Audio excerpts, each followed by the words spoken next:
A spacecraft recently sent back some of the best close-up pictures yet of the planet Mercury's North Pole.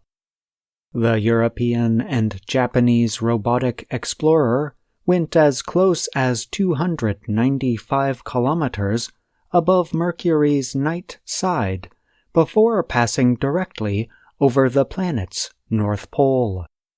The European Space Agency, ESA, released images that show craters with deep shadows on our solar system's smallest planet.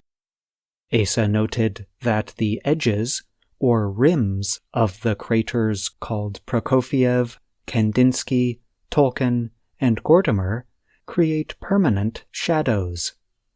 As a result, these unlit craters are some of the coldest places in the solar system, even though Mercury is the closest planet to the Sun. Cameras also took images of neighboring volcanic plains, known as Borealis Planitia. ESA noted that these are Mercury's largest expanse of smooth plains and were formed by the widespread eruption of lava 3.7 billion years ago. Also appearing in the images released by ESA is Mercury's largest impact crater, the Caloris Basin, which covers more than 1,500 kilometers. This was the sixth and final flyby of Mercury for the Bepi-Colombo spacecraft since its launch in 2018. The recent move put the spacecraft on a path to enter orbit around Mercury late next year.